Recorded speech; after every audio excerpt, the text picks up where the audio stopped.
So in preparing to talk about peace today, I came upon a TED Talk entitled Choose War or Choose Peace. It was by a young man named Matteo Franco Harrington. And at some point in this TED Talk, he asked the audience this one question. He said, "Who wants to live in a peaceful world? Who wants to live in a peaceful world?" Well, every hand shot up. And Matteo's response was, "I kind of expected that. I'm sure if I'd ask any group of people, yeah, we would get the same answer. People want peace, right?" he said. "Then why do wars exist?" He went on to say people have a choice. They could choose war or peace. The thing that made this special is that Matteo is 10 years old. Shalom, salam, shanti. Let there be peace. Peace out. They are finally at peace. Peace be with you. Why is peace one of the most common words used as a greeting on this planet? And if so, peace seems to be our collective hope as human beings, then why is peace so ever elusive? I feel like I've been focused on peace in some way, shape, or form from my earliest memory. As a toddler, before I could speak, when my parents argued, they said I used to stop the conflict by putting my hand over my father's mouth. I'm the daughter of immigrants, the firstborn in the United States. Our family and community of Armenians were still reeling from the effects of the Armenian genocide and the dysphoria that happened just a little earlier in the 20th century. My grandparents had fled from Turkey and Armenia just before this occurred, and it was in its early stages, and they found refuge in North Africa, in Sudan and in Egypt. They were just looking for peace. And then my parents and brother found their way from Sudan to New York City, again, looking for peace, looking for safety.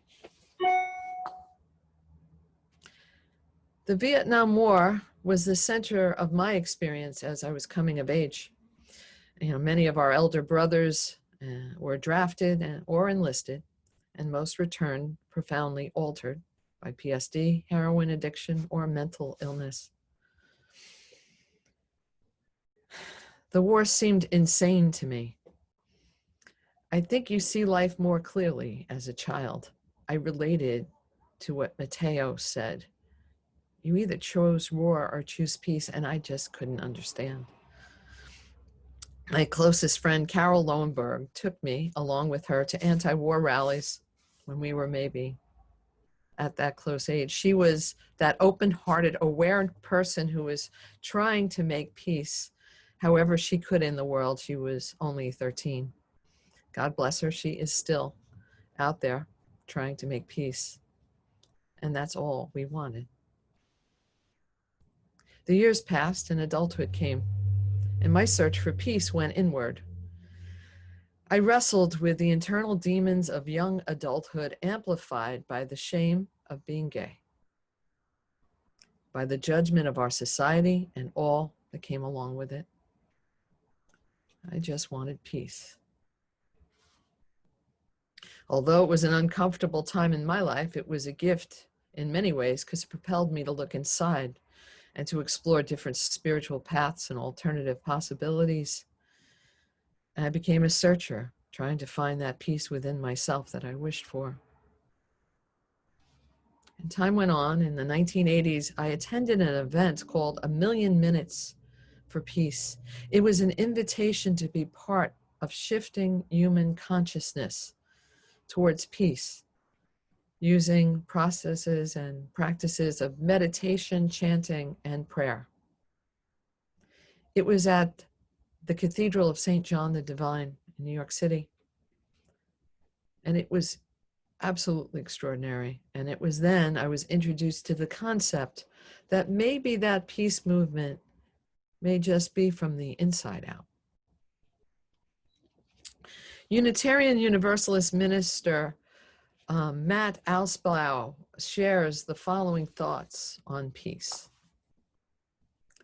As a country, we have been at war continuously since shortly after 9/11, since the 9/11 attacks, and this is the longest single span of war in U.S. history. We long for peace. Many long for the peace, though, of earlier decades, that peace known as Pax Americana. But was it much of a peace? Those of us who remember the Cold War may beg to differ. At that time of peace, that time of peace didn't really feel peaceful. We studied war very well in those years as we hid under our desks during air raid drills. Beyond that threat of nuclear war,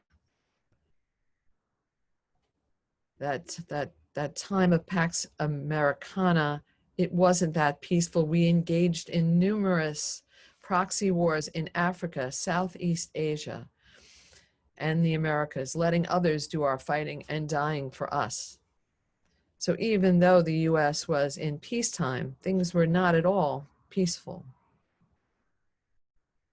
Reverend Alsplau goes on to say, positive peace is filled with positive content, such as the restoration of relationships, the creation of social systems that serve the needs of the whole population, and the constructive resolution of conflict. He shares that positive peace does not mean the total absence of conflict.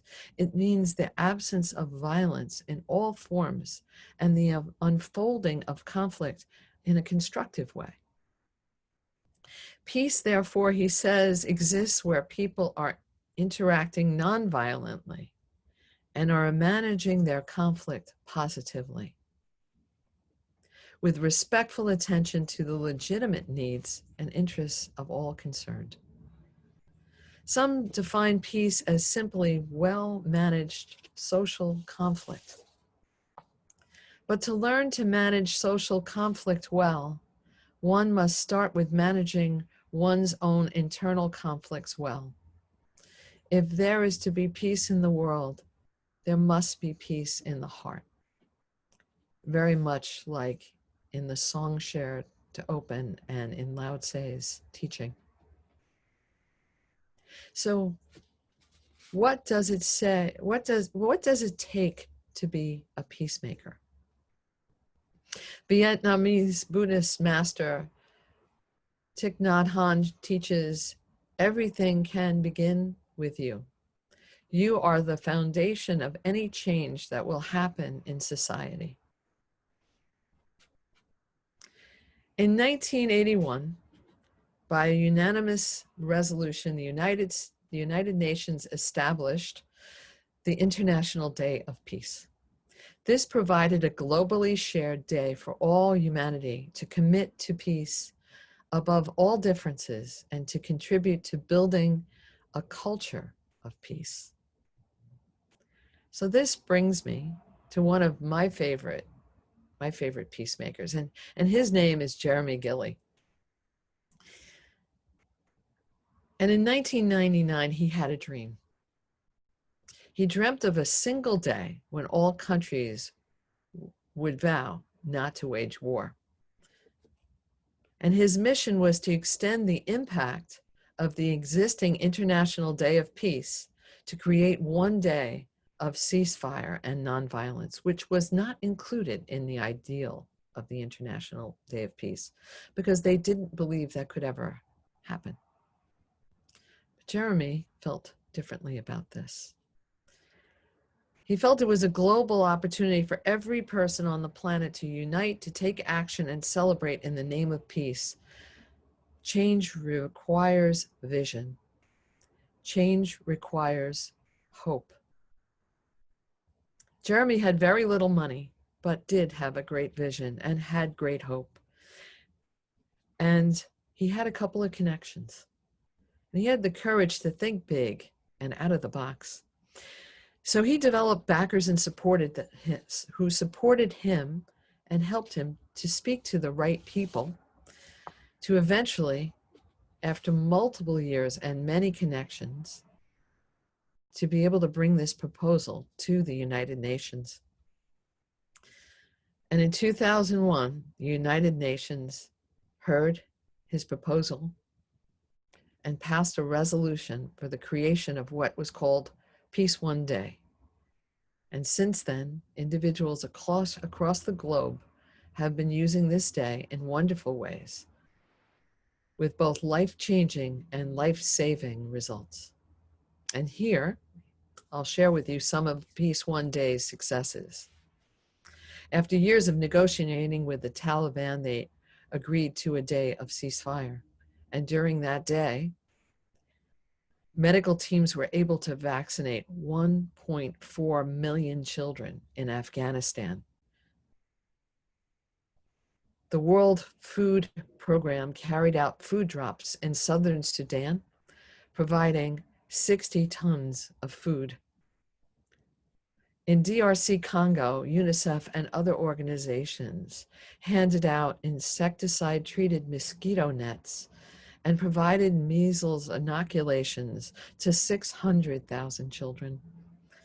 And an organization called Star Syringe International vaccinated 5,000 children in countries in Africa and in the Far East. The International Rescue Committee, IRC, that continues to do amazing work all through these years, united families in war-torn parts of the world. People used to say, yes, the International Day of Peace exists, but it's just one day. What can one day do? And Jeremy Gilley says, and I agree with him, the difference is life and death. Jeremy asks us to tell everyone about Peace Day, and he says the day needs us. Peace Day is not just about global or national nonviolence. It's been estimated that 13 million people behave more peacefully as a result and consequence of Peace Day.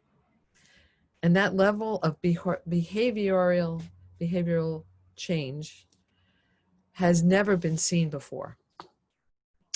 Peace Day is the day when more people think about peace than any other day in the year. It's also the day where there's the greatest reduction of violence. Approximately 97% of violence in the world happens in our homes, our communities, our schools, and in places of work. Only 3, I hate to say the word only, but only 3% of the world's violence is due to war or terrorism. We have an opportunity as individuals to make a positive impact and to make peace a reality. People take the day to say that they're sorry to others on a personal level. It's used to reinforce peace where it is a fragile commodity, such as empowering those who are suffering from domestic violence. The day is also used to increase the understanding between different faiths and cultures. It's used to educate young people through sports, art, music, and dance. It's a source to come together. Where do we see the greatest impact on Peace Day, the 21st of September? Do we see it in governmental, non-governments, NGOs, or corporations? No. The greatest impact from Peace Day comes from individuals just like you. Jeremy goes on to say, and close every event he does with this one question. And I'm going to share this one question with this community. Who will you make peace with? My other favorite peacemaker is the vulnerable Buddhist master who I've mentioned several times here today, Thich Nhat Hanh. If you join in any of our UUCP meditations that I've been leading, You will have heard me mention his name. Thich Nhat Hanh is a Vietnamese Buddhist teacher who is known for his dedication to peace and mindfulness. He was nominated by Dr. Martin Luther King in 1967 for the Nobel Peace Prize for his work to end the war in Vietnam. And due to his anti-war efforts, he was forced to live his entire life in exile from his beloved Vietnam. Thai, as his community calls him, has spent his entire lifetime dedicated to the development of inner peace through mindfulness practices. Thich Nhat Hanh shares the following. It is my conviction that there is no way to peace, that peace is the way. So what does it take to be a peacemaker, I ask you? So I'd like to invite us all to do something a little different right now, to move from the intention of listening to going in mindfully. I'd like to invite us all to pause and join together in a visioning practice. So please put down whatever is in your hands and sit comfortably however you are and wherever you are. And I invite you to close your eyes and take a moment to settle in, to go inside. And take in a deep breath in and a deep breath out.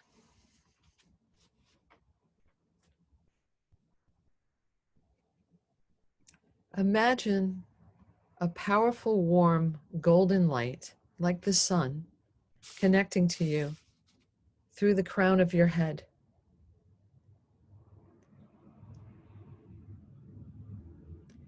Feel it enter into your head and come down through your neck, into your chest, and into your heart.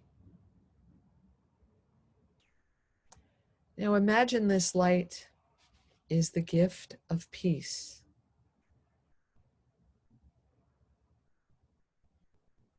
And as I ask you several questions.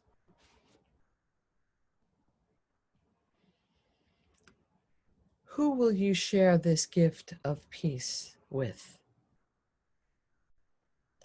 Who will you make peace with? Who can you share this with? You could choose a person, living or past. You could choose to share it with an ideology.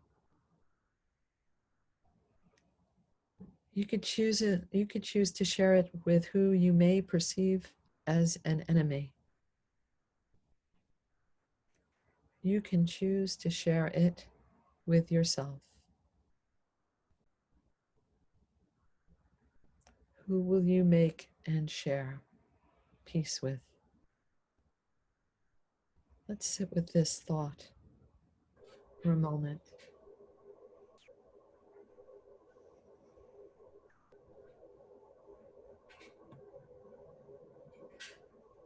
Now I invite you to send this light that is now in your heart, that is coming through your head, into your neck, into your chest, into your heart, and to move out from your heart as a beam of light. And imagine yourself sharing it with that source that you'd like to offer this peace to and make peace with. And if it's for you, then just fill yourself with that warm golden sunlight, radiant light, and give it a moment to share this beautiful power of peace, this profound power of peace.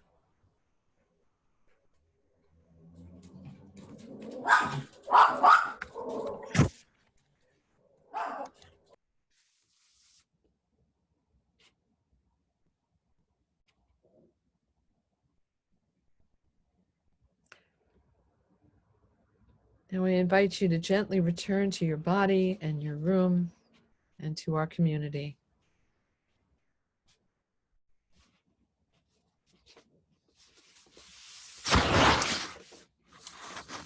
Making peace is an act of courage.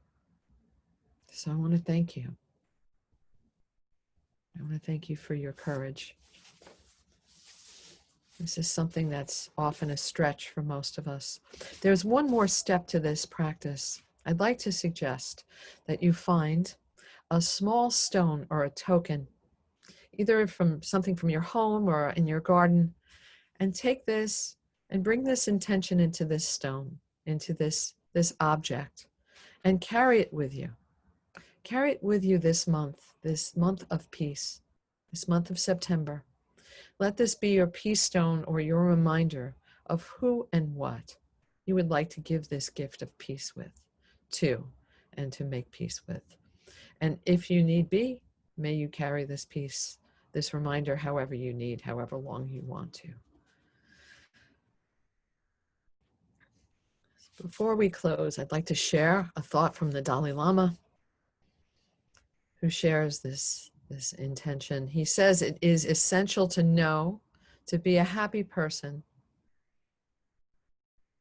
to be a happy family, to be a happy society. It is crucial to have a good heart. World peace must develop from inner peace. Peace is not the absence of violence, but the manifestation. Peace is not just the absence of violence, but the manifestation of human compassion. What does it take to be a peacemaker? There is no one answer to that question. It is up to each of us. For every individual, there is a unique way to be a peacemaker. Find your way. Amen, Ashe, and so it is.